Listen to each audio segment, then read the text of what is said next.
Greetings all, it's Chuke here from Chuke's Outdoor Adventures. Well, it's no secret, I'm a big believer in firearms when you're out in bear country, especially brown bear, grizzly bear country. I think it's a good idea to carry a firearm and bear spray, but definitely a firearm. I lean more towards the firearms, but you want to make sure that the firearm you have is reliable. Now, reliable, I mean that you've taken it out, you've tested it, you've put a couple hundred rounds through it, you make sure that it's not jamming, it's not having any malfunctions, and it will go boom when you pull the trigger. Now, there are some firearms that are more reliable than others, especially in certain conditions. So we're going to go through my list of top 6 firearms. And as always, I'm going to start off with number 6. And when I hit number 1, I'm going to say that is the most reliable firearm. Sound off in the comments if you believe this list or if you think I got it wrong. So number 6, we are going to say my pick is the FN 510 Tactical 10mm. It's a great 10mm. I haven't had any problems with mine. This third one I've owned, and it comes with a 22 round magazine stock. So if you're out in the woods, boy, that could be a lifesaver having that many rounds. This thing has handled 220 grain hard cast. It's newer on the market compared to a lot of the 10mm that I've carried out in the woods, but it's just got a lot of great features. It's got a good barrel, the trigger's decent, it comes optic ready and they dovetail the optic in there, good iron sights. It's just a solid 10mm, and for me it's been very reliable. Number 5 is a firearm that I've gone back and forth with, but I still think it's a staple, and that is the Glock 20 10mm. Now, this is a Gen 5. I'm kind of leaning towards a Gen 5. I used to tell people only Gen 4 if you wanted super reliable Glock, but we did have some problems with Chuck's Gen 4. I think it's because he had a Cerakoted version, though. I really think that's what it is. It was interesting when I first got this Glock 20. It was brand new, recently released. We shot it out of the box and it had multiple malfunctions and jams. Went home, cleaned it, lubed it up. We took it back out and we couldn't get it to jam. Chuck put everything he could through it and we just couldn't get it to malfunction. So this is a solid platform. We recently did a test with 220 grain hard cast.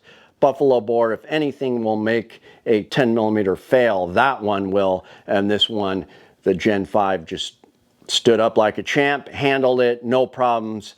I definitely suggest a Glock 20 if you want just a simple pistol that could possibly save your life out in bear country. I think this is a great option. Now, a lot of guys will use chest holsters.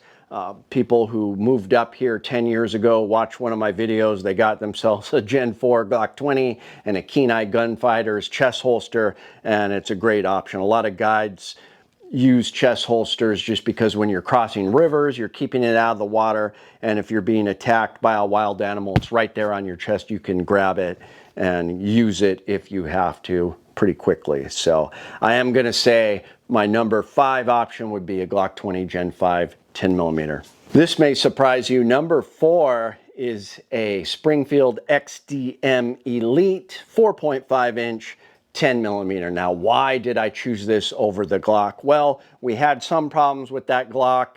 You know, both the Gen 4 and Gen 5, this has been solid. Now, Springfield, not a big fan of the company itself, and Chuck from Alaska Ballistics just despises the company, but we took these out a couple weeks ago and he told me, man, that Springfield is way better. It's got the metal guide rod, it's got the rifle barrel that can handle hard cast and not polygonal, and it's just got all the features. Probably the best trigger I've ever seen in a 10mm. Just a solid 10mm, and Springfield torture tested these before they even released them to the market, which is something I wish other companies would do. Instead, they use us to test their models.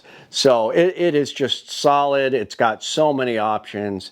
It comes with better sights and trigger right out of the box. I just can't deny anymore that this is one of the best 10mm you can get. So sticking with that. Number 3 is a 12 gauge shotgun. I would suggest a pump shotgun, either a Mossberg 500 or a Remington 870. I don't really have a preference between the two. This thing is just a beast. It's kind of overbuilt. You don't need something this crazy. I really like it though. This is a Mossberg 500 that I've built up, and you want 12 gauge slugs, and these things are solid. They're very reliable. The only reliability issues I have had in a pump shotgun was when I'm doing a lot of duck hunting and I'm shooting a lot of shells. Sometimes I've had these gum up and be kind of sticky when you're working the pump, and you can still get it to work, but you have to really kind of slam it shut. And I have had problems with these. With my bear shotguns like this, I've never had problems because I'm not going out shooting boxes of shells through these. You know, I'll test them out, keep them oiled, well oiled, lubed, and they're going to do great for you. I think this is one of the most reliable firearms you can have. The only reason I didn't put it to number 1 is because I have had some problems with my duck rifles, my duck shotguns, but like I said, that's because I was shooting boxes and boxes of shells through them. But I don't think you can go wrong with a 12 gauge, and it's probably the best firepower you're going to get against a charging bear too. So you might want to bump that up to number 1 if you really want to save your life. Number 2 is a bolt action hunting rifle. Now, ideally, I would say what you want is a Winchester Model 70 pre-1964 30-06. In my mind, that is the ultimate hunting rifle for Alaska you could ever have. The only problem with the hunting rifles is sometimes their barrels are really long and they may not be as handy in the brush or really up close, but you're just going to get more foot-pounds of energy, stopping power than almost any of these firearms here, besides the 12 gauge, maybe even more than the 12 gauge. So I definitely would say this is number 2. Wish I still had my Winchester, but sadly, I don't have it anymore. Number 1 is a big bore revolver, preferably a Ruger. I prefer a Ruger Super Alaskan Red Hawk. Well, there's the short one that's the Alaskan, but just any Ruger Red Hawk in 454, 44 Magnum, anything like that. If you're a Smith & Wesson guy, there's nothing wrong with those Smith & Wesson 460s or 500s. Those are great. I've had a 500. It was one of the my favorite revolvers I've ever had. I just lean more towards a Ruger. This is the Ruger Toklat 454 Casull. It's an iconic 5-inch barrel, rugged revolver that just has a lot of stopping power, and these are extremely reliable. I have never had a big bore revolver, especially a Ruger, fail on me. And I will say that if you read that story a few years ago, the guy in New Mexico that was attacked by a black bear, they actually had to cut the bear's head off because it had latched onto the guy's leg and it wouldn't let go.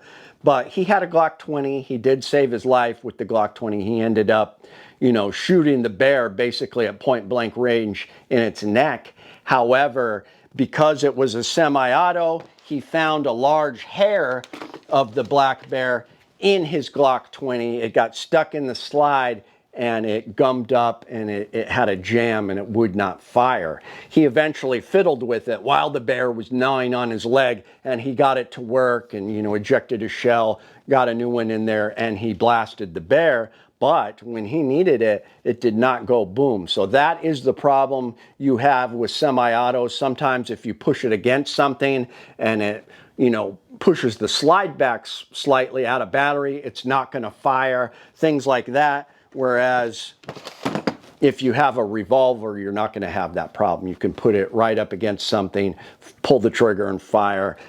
These are just super solid. Yes, there can be timing issues. There can be issues with the springs where revolvers will have trouble. In that case, it's pretty bad because only a gunsmith typically can fix it.